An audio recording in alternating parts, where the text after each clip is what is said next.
Hello, good to have you on the program again today. It is the Economy Today on KAFTAN television.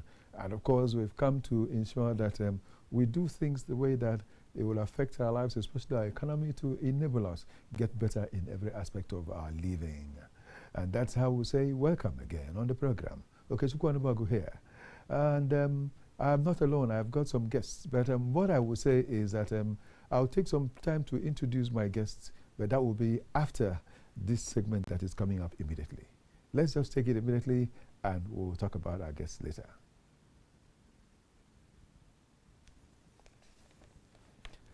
The money market.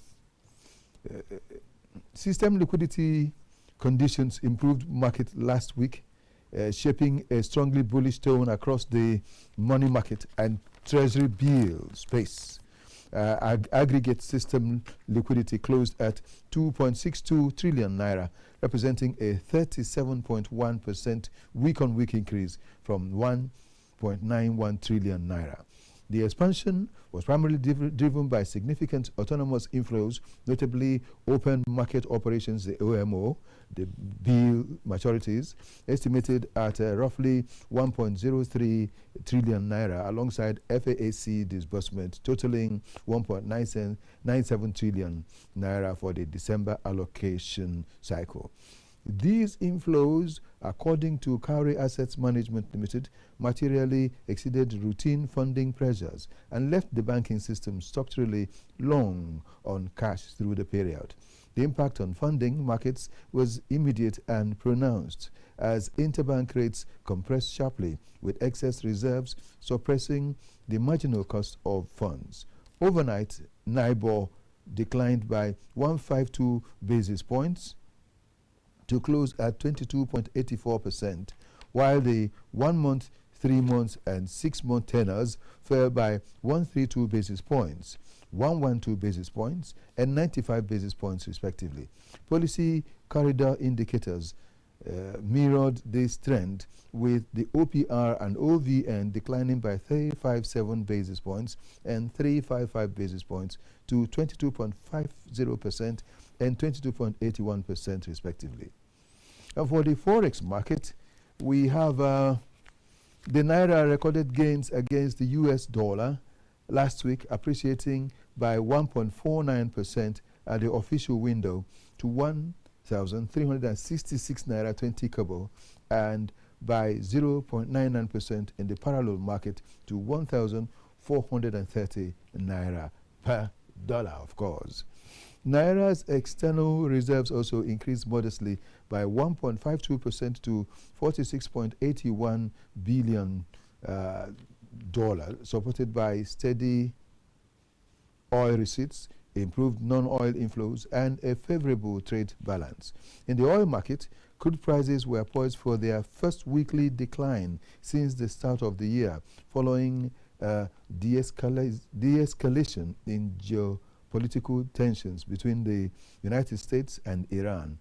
At the time of writing, Brent crude traded at $68.09 per barrel, while the West Texas Intermediate crude stood at $63.95 per barrel, both slightly higher than Thursday's close, but lower than levels seen earlier in the week. Similarly, Bonny Light crude declined by 2.71% to $71.92 per barrel. Market participants expect the naira to remain relatively supported in the near term, underpinned by improving external reserves, sustained oil receipts, and stronger non-oil inflows. However, movements in global oil prices and evolving foreign portfolio investor sentiments will remain key drivers of FX market direction. Overall, FX stability is likely to persist, albeit with potential volatility driven by external factors. And on the bond market, the Nigerian secondary bond market ended last week on a bullish note, supported by strong demand across most maturities. Trading activity remained robust, reflecting positive investor sentiment and a heightened appetite for local fixed income assets amid prevailing market uncertainties. As a result, yields declined, with the average yield falling 31 basis points to 16.17%, highlighting strong confidence in government securities. In contrast, the Nigerian sovereign Eurobond market recorded a flat performance over the week, with average yields remaining unchanged at 7.07% due to subdued investor activity. Cowrie Assets analysts believe that Nigerian secondary bond market is likely to maintain supportive trajectory in the near term, driven by sustained domestic investor demand and confidence in government securities. Yields may continue to trend lower if market liquidity remains ample and investor appetite persists. Conversely, the sovereign Eurobond market may remain subdued, with limited price movements expected unless external investor sentiment improves or global risk factors shift, prompting renewed interest in Nigerian Eurobonds. Well, that's it for now. And so we're returning here definitely to do justice to the rest of the things we've got on the program today. Looking at the topic we have for today, in the first place, you see that it has something to do with serious matters. Looking at a topic that is shared responsibility. Our topic for today is shared responsibility. And we also have a rider there that says restorative justice in labor and employment issues. And so I have got someone that will help me talk about this on a much more serious note. Well, we will be, just as I just gathered, we'll be taking a slight break, but we'll return.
If we had a better structure, I thought I had some kind of stuff in mind to say geopolitical zones. And we had a plan that every geopolitical zone must have a power station, for example. That means we have a minimum of six strong power stations. Yes. It's very important that we embrace these investors. I think what they want to do now is to be able to make them understand that, look, going forward, it's no longer going to be business as usual. Yeah. Whatever that may be happening in the past, we want to now be able to put a system in place that will checkmate, correct the ills of the past, give us a new pedestal from which to stand and operate going forward. Officially, what we get in the country, 79% is from crude, foreign exchange, 11% is from oil, from gas, natural gas. Between the two of them is 90%. we are getting whatever it is we are getting from oil revenue today, you look at the oil revenue, is more than enough to take Nigeria to her next level. But at the end of the day, the processes, the leakages, and so many things that have become like an epidemic on our economy will not allow whatever we are gaining or getting from this deposit or these blessings from God to give us what we are looking for.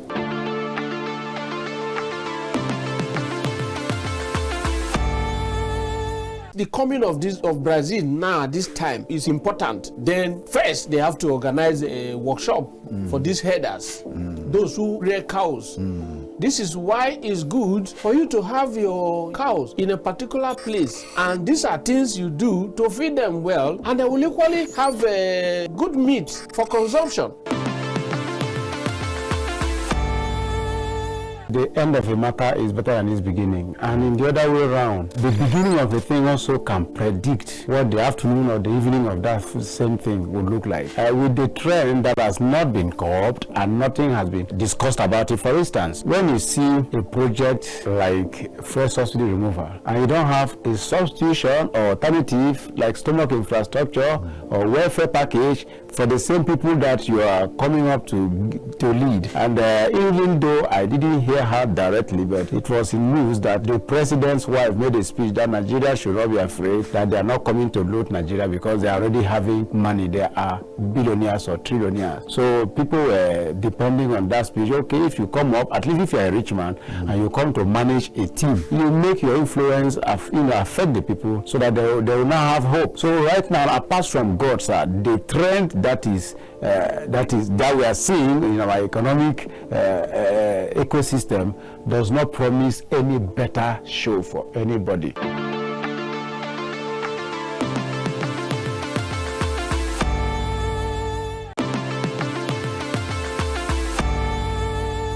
If we had a better structure, I thought I had some kind of stuff in mind to say geopolitical zones. And we had a plan that every geopolitical zone must have a power station, for example. That means we have a minimum of six strong power stations. Yes. It's very important that we embrace these investors. I think what they want to do now is to be able to make them understand that, look, going forward, it's no longer going to be business as usual.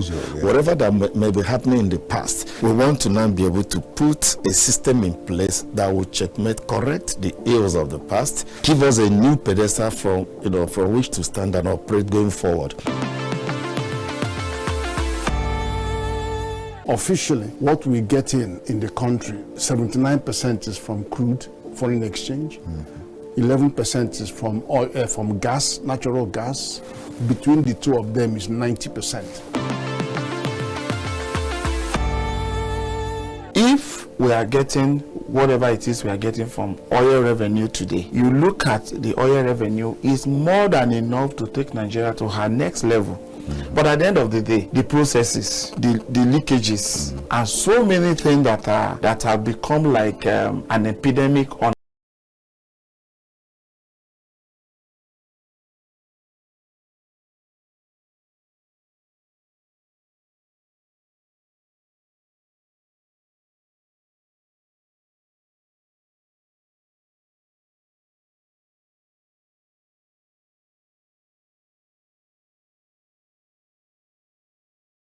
Again, apologies for that mix-up, but then we're still here. The point is that we want to make sure that it gets to you in the best of forms to bear with us. And so, as I was saying, I have my guests who are here with me. Okechukwu Onubogu, by the way, this is my name. And of course, I have got my guests here, and one of them is the one I said that I was just about to mention, things that I have to do with him before we went on that sudden break. Talking about someone that is the president of the African Forum for Restorative Justice, president of the African Forum for Restorative Justice. And of course, he is a professor of criminology. And he's a whole lot more than this, I've said, but it's because of our timing that we're trying to get it this way, and I know he will understand.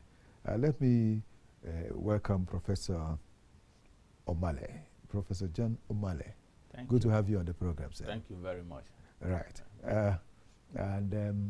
Professor John, there is also, well, other things we want to talk about, but before I go into that, let me introduce the next person that is our guest here too. He happens to be Anyebe Moses Adoyi. Yes, please.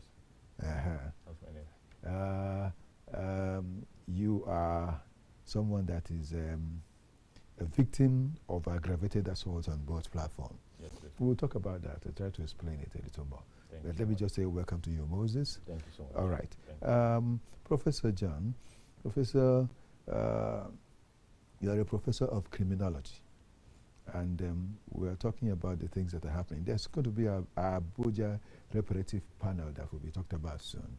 But even as that panel is getting on, we want to look at restorative justice in labor and employment relations. Because we've seen sometimes people are dealt with in labor and employment matters, and nobody talks about it. It just goes on. That's why we decided to discuss this today on this program, because that person that you've not said anything about is affecting his own economy on a serious note.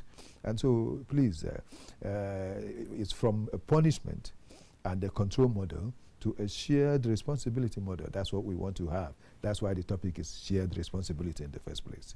And so, restorative justice and business regulation and compliance. Can you tell us about this, Prof? Thank you very much for the opportunity to be here today. Yes, sir. At KAFTAN TV. Yes, sir. I want to say that my being here is to shed light on the concept of shared responsibility and the benefit of using restorative justice in workplace setting. You know, in contemporary world, capitalism has taken over business enterprise, and most corporations aim at maximizing profit to the detriment of the people who works for them to even get the income. Okay. So shared responsibility and the use of restorative justice in workplace setting has become very imperative because it's employers or corporations should take responsibility for the victimization of their own workforce. When people who work for them are victimized or experience harm, it is not right for them to be ignored. Yes.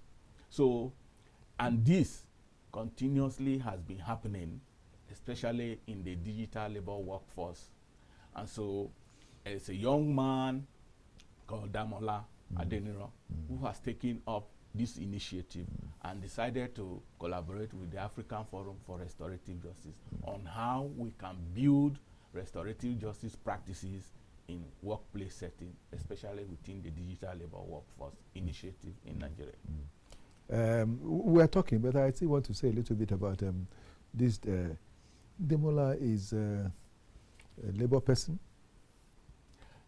Damola is an upcoming criminologist. He's currently doing his PhD at the University of Mauritius and has been very, very active in restorative practices. So he has been working hand in hand with me for a very long time, building restorative practices in workplace setting, especially within the digital labor workforce. Okay.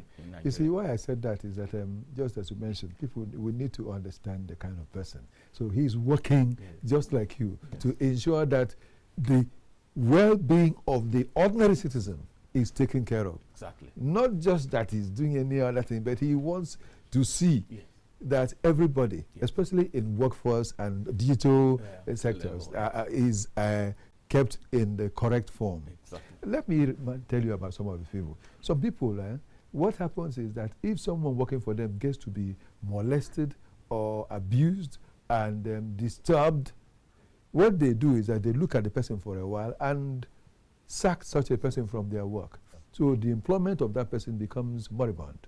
and the means of income of that person goes anywhere. Yeah. And so the person is now exposed to problems, exposed to temptations and trials, that if he is not careful, he will get involved in negativity that will lead to a lot of harm to the society. Exactly. Some of such people are people who have become criminals today. Yes. But thank God you're a professor of criminology.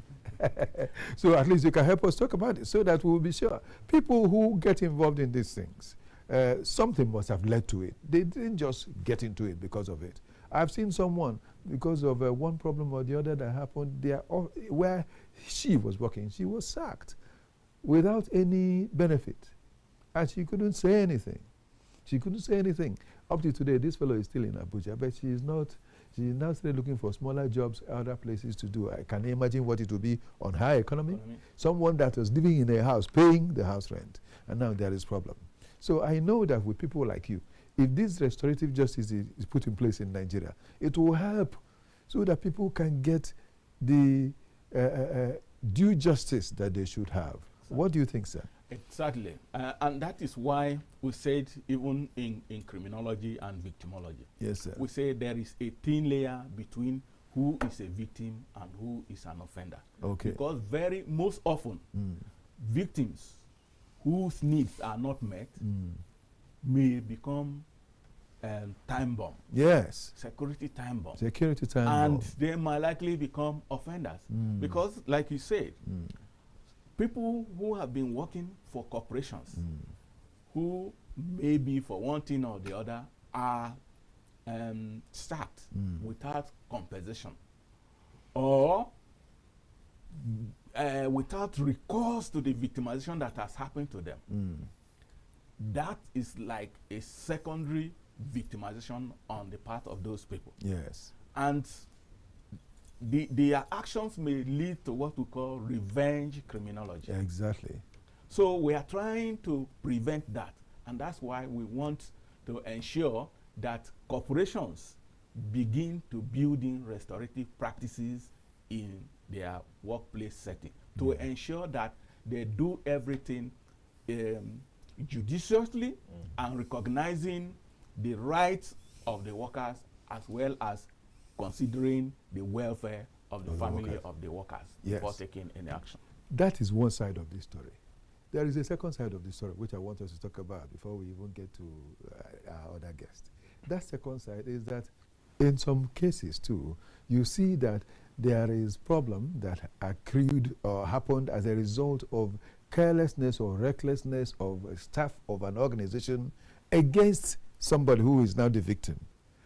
And instead, rather than his office or establishment trying to help pay or make remedy for the pain that the fellow has gone through, they would ignore the person and make sure that such a matter is not mentioned, and that victim goes carrying pain all through, and their staff remains there, they work, and in some occasions they may even deal with their staff, but they will hide it and don't let it to be seen. Who speaks for that victim?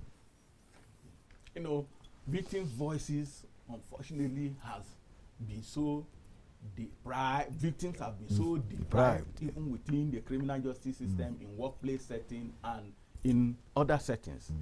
So the restorative justice is an opportunity given to victims to be able to express themselves, and for people to actually listen to the harm that they have suffered, either in the hands of the corporations or in organizations or within their institutions. Listening to victim voices is very imperative, because no matter how wicked an organization or leaders will be, when they listen to what happens to the victims or listening to victim voices, is sometimes to tune the humanity within the corporations that have been ignoring these victims, and which is why we are using this Abuja Reparative Forum to bring in victims so that they can speak out for corporations to listen to what has happened to them, and organizations will now know that what has been happening to the victims is something that they need to revisit and correct. That's exactly what we're trying to do at the Abuja Restorative seminar. Okay, now you see, there are people who are involved in these things, like just as you talked about, the African Forum for Restorative Justice, even the Federal Ministry of Transportation, and the Federal Ministry of Employment, Labor and Productivity, as well as Amalgamated Union of App-Based Transporters of Nigeria. Why include this amalgamation of Union of App-Based Transporters of Nigeria? I guess the inclusion is to make them start taking responsibility over the harm that could be carried out, that could be meted out on someone that is a commuter that comes to them. Yes. So that, I want to talk about it so as to link up with Adoi. I hope I got it. Good. Yes, so that we can talk about it. Exactly. You know, victimization is a two-way thing. The Abuja Reparative Forum is trying to look at the harm that has happened to platform drivers in Nigeria that have been so ignored for a very long time. Okay. But the argument you're also bringing in is very important because even the drivers themselves need to know that if they don't want harm or if they don't want to be victimized, they also need to know the damage that their own actions can also do to someone. Yes. That is exactly the benefit of doing this. Okay. So it's a two-way knowledge, bringing knowledge to both victims both ways, and the operators. Yes. Okay. There is this other guest here, and Adoi, as I've mentioned the name. Tell us your story, because as I mentioned, after writing your name, I mentioned victim, a victim. So tell us about it. Okay. Please speak up. Okay. My name is Anyabe Moses Adoi. An IT personnel was working under a private firm, and so when during the Buhari time things were not that rosy, companies were not able to pay staffs and the rest. So I just had to leave, and then because I was old for some time, and so I just felt like, okay, I could do this Bolt or Uber, to get some cash, money for yourself, some income, for because myself, the economy is important. Yes, so that I can keep up, at least pay my rent, able to eat and the rest. So that was why I went into Bolt and Uber, and so that was it. Then I now had this experience. Funny enough, I left the company in 2020. So then I started doing this. So it wasn't up to 6 months before I now had this experience. Okay. So it wasn't even much. So I was just new, like more of GDC in it. So this happened in 2021, May 2nd, 2021. It was on the Sunday. I was in Kubwa, Arab Road to be precise. So I then went to drop my fiance because she stays there, but I lived in Life Camp. I stay in Life Camp. She stays in Arab. So went to church, took her home, and I was there. Before reaching there, my system wasn't just it at all. I wasn't feeling fine, so I decided to stay. So I said, okay, let me pass the night, so that I leave the next day. But well, I just couldn't stay in the lady's house, and so I left. And maybe the things have not been very, very perfected. So I left, and I said, okay, let me put on my app so that I can get someone that will take me towards my direction, because I stayed in Life Camp. So let me put on my app and see if I can get any passenger that is going along my axis. So that was it. I put on my app. Funny enough, I was just getting requests towards Suleja, Madala. So it was like, I'm going this way, but you're directing me here. So I was just rejecting T. I got one that took me to Duse. So I was like, okay, at least Duse is closer to Life Camp than me going to. One. So I took to Duse, I dropped. Then I also got another request on both platforms to pick. So I saw Duce.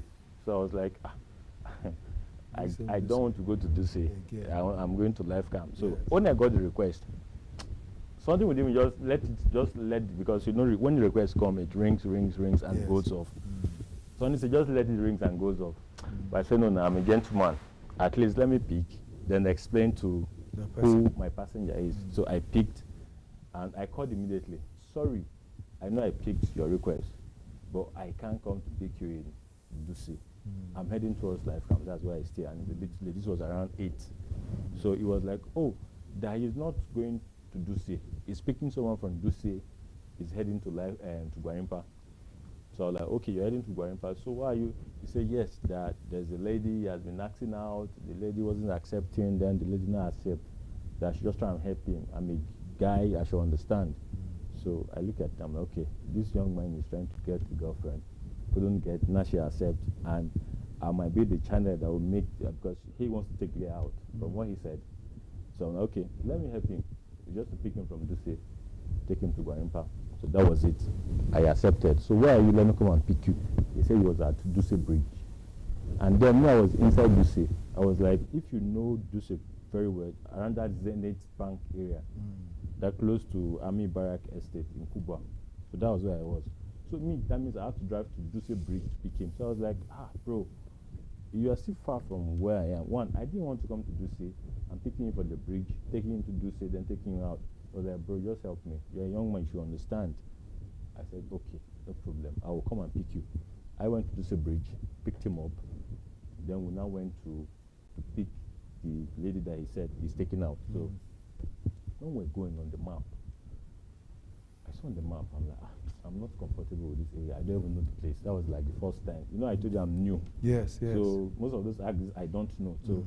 So I'm like, okay, there's no I'm there now. Let me just take him there. So it was towards, as if you are going to, where is this place now? Buhari. I don't know if you know Duce properly. There's the Ewashava filling station before you go towards the Buhari. Yes. Yeah, when you make a U-turn, if you want to come back to town. So it was that axis by the left. So we did that turn. So we're going. So then I know when the map began, I'm taking left. So I was like, is there a road here? Like, do people stay around here? So I'm like, please, I can't go towards this place because I don't know here. So I was like, bro, there's nothing. Don't you see bikes? People are walking on. And actually, I saw bike. I saw car going through that route. So I said, okay. At least people are going there, and I do so. Because I don't think you will be able to harm me or hurt me or something like that. So that was it. We left. We got there. He said, like, I should park here. That's the house the lady is coming from. I'm like, okay, that's just like 5 minutes. So he stepped out of my car. Then he came back in the next 5-10 minutes. So I'm like, oh, where is the lady? He was like, no ladies now. She's not set. And I said, okay. We should just go to close to the house instead of staying here. So he said, no, if we go now, the father of the lady will notice that someone is there to pick his daughter and he won't want the girl to go out. I was like, okay. So that was it. So I stayed there. Stayed there for 30 minutes. My car was on. I put on AC because I just want to give the girl a treat so that he sees the guy as someone responsible, like, okay, that cares for her. My car was on for over 30 minutes. And so what happened towards the end of it? So, and I was like, this lady is not coming. I need to go because I need to go home. Now, this is around to 9. I'm talking about 8:30, 8:45. So I'm like, please, you know I've tried for you. I need to go. Okay, this is what will happen. Let me go. If the lady comes back immediately, call me, I'll come back. But if the lady doesn't come back and you make a request, you don't get any request. If you come, maybe I'm at Duce Bridge, I will still come back and pick you. He said, okay, no problem. That was it. I was on my phone. As I dropped my phone towards the dashboard, that was the last thing I remembered. So, all of a sudden, I saw myself like in a trance that they pushed me from a dungeon. I was just scampering for. I was like, what is happening? Where am I? So I just, since I didn't know where I was, I just said, Jesus, help me. I said it faintly. Second time. On the third time, I said, Jesus, help me. And as I woke up, I saw myself in the car. So I was like, okay, I'm in the car. I checked, nobody on my side. I tried to check the car. I said maybe I was shot through or someone. The car was still on. So I was like, what's happening? When just something within my spirit say, move. Just move your vehicle. Go away. That's like, I moved. That was how God was directing me. Take care. So in that process, I just noticed something was dropping on my nose. So I would just keep. I'm like, what's happening? Then I wiped. You saw blood. Saw blood. I was like, so what does it mean? Does it mean that they attacked you? They attacked you that night? Yes. That young man that you wanted to help? That wanted to help shot me. Oh God, he shot Didn't you. ask for money, didn't ask for my car, but he shot me. So that's why you now have. That's why I'm hearing. Can we this see laughing. it? Can we see it? Because as you can see, Yes, okay. lost my. So what we're trying to get out of this thing is that the person that is doing this service of transport and all that, I'm not supposed to be mentioning names like Uber and Bolt, but for the purpose of you that is also listening, that you are not supposed to go to some areas where your spirit is not okay with and the wrong way, so as not to hurt yourself.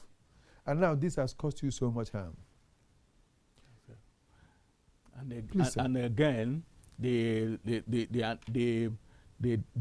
most disadvantage, the most annoying thing for the victim is that with the harm, The companies he's even worked for doesn't care.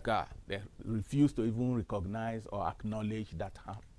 So they now let it be at your own disposal. You are supposed to have known that you wouldn't go there. That is wrong. So now, even for us in this country, when we enter into these agreements with these companies, we need to also be sure that they will also be able to protect us.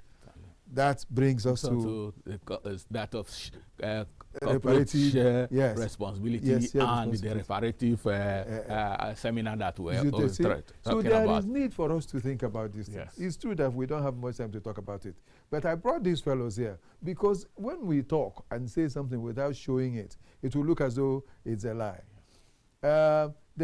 Last week, I had another people here that had to do with transport system and other, a new one that's about to happen in Nigeria, and they came and we were talking about these things. It's still the same thing. You see, wherever you, dear viewer, you want to go to, and you want to call a vehicle that will carry you, be sure that your protection is guaranteed. And you, the driver, be also sure that when they start taking you to areas where you shouldn't go, that you will say no. And for your life's sake, look for a way back. But if some evil comes, may the companies be able to take responsibility for their action. I think we're still going to talk about this. But anyway, say what you want to say. Thank you. Yes. The companies should be able to take responsibility for their action. And in view of that, the Abuja Reparative Summit is also trying to create a framework where the platform and corporations will enter into a restorative agreement. Thank you. Yes. So that when things like this will happen, they should be able to take responsibility for their actions. They'll be able to trace whoever that did it and make sure that they catch the culprit. If not, you must help your person because he has worked for you. Exactly. It is important. Exactly. Prof, I thank you so much. Honestly, this matter is of great importance that we handle it. That's why I really had to do for you. And Adoyi rather. Since after then, what has the feeling been? It wasn't easy. It wasn't easy at all. Are you still doing this thing? No. You've stopped it? I just couldn't do it because they just couldn't relate with. I couldn't relate with. Okay, I almost lost my life and.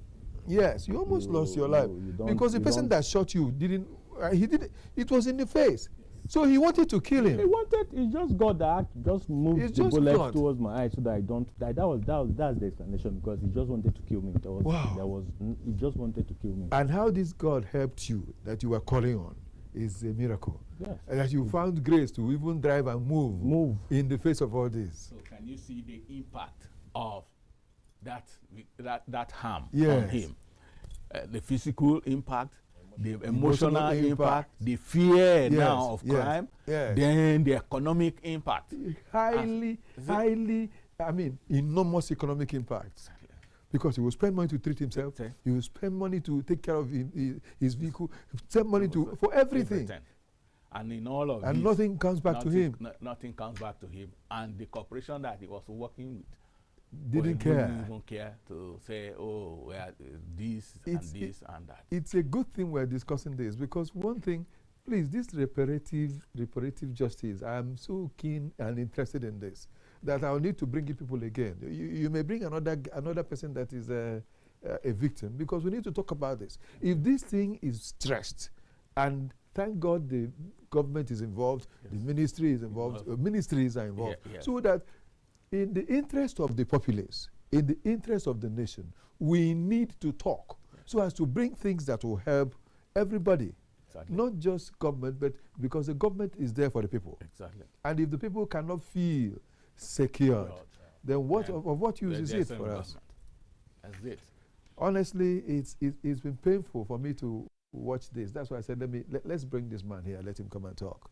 It's quite a pity that it happened to you. And well, thank God that you are alive to tell your story. Some people were not there. Some people are no longer alive to tell the story of what happened to them.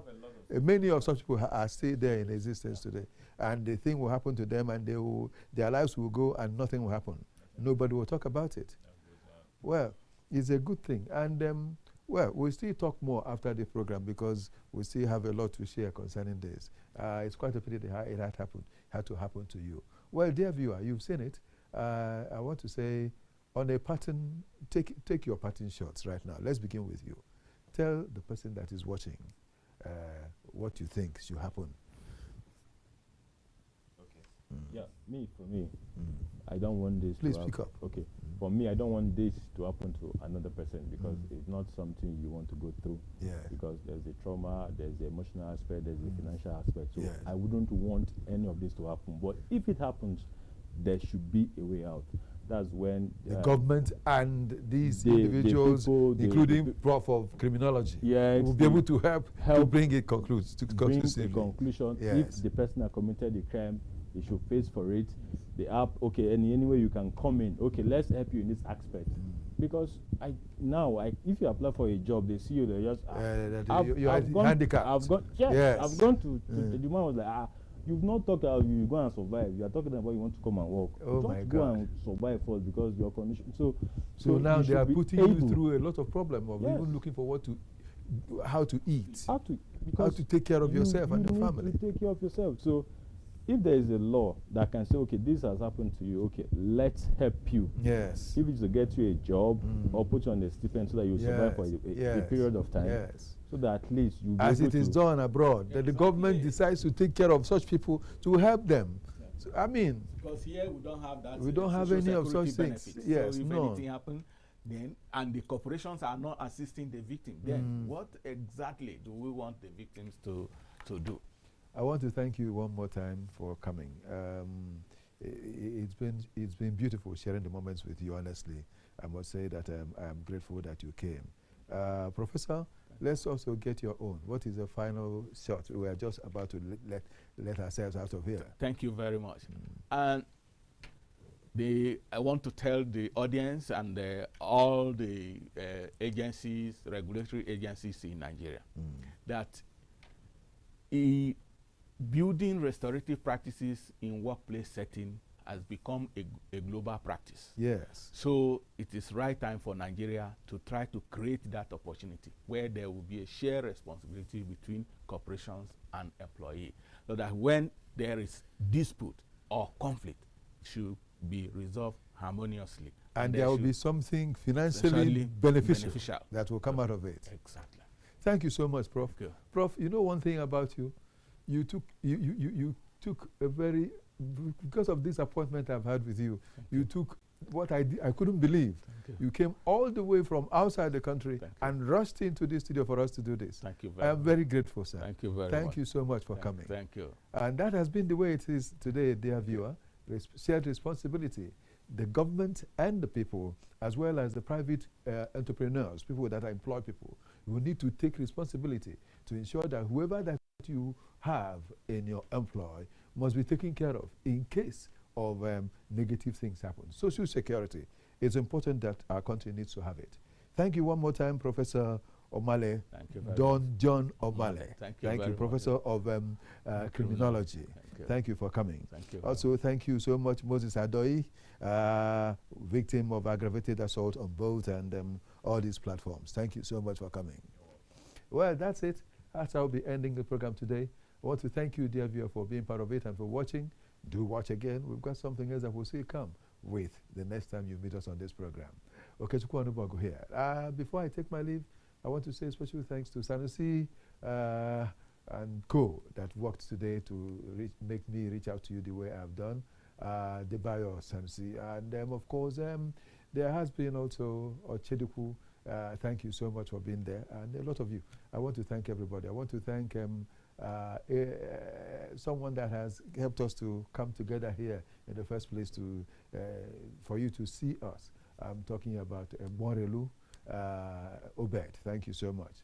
Thanks to everyone. Thanks to everyone and to my dear sister who has been part of arranging to make sure that we'll get things done here very well. Eka, thank you so much. May God bless all of us. Victor Chizer, as well as his boss, of course. We thank all of you. Felix Akinjagola. This is Okechukwu Onubogo. May the very best happen to us all the time.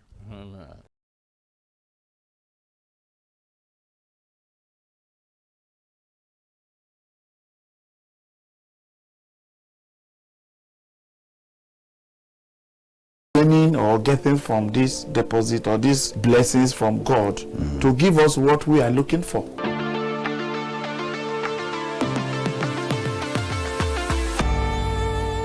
The coming of Brazil now this time is important. Then first they have to organize a workshop for these herders, those who rear cows. This is why it's good for you to have your cows in a particular place, and these are things you do to feed them well, and they will equally have good meat for consumption.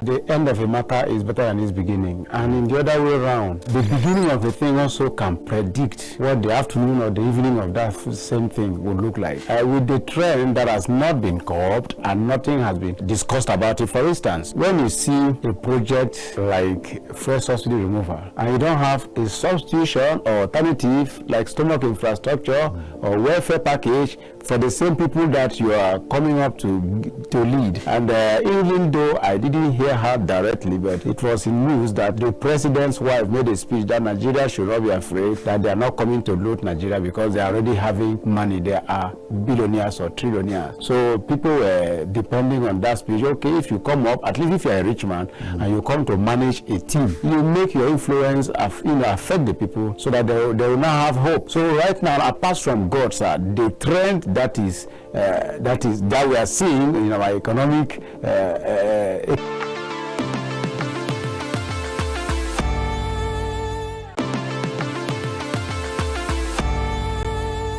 if we had a better structure, I thought I had some kind of stuff in mind to say geopolitical zones.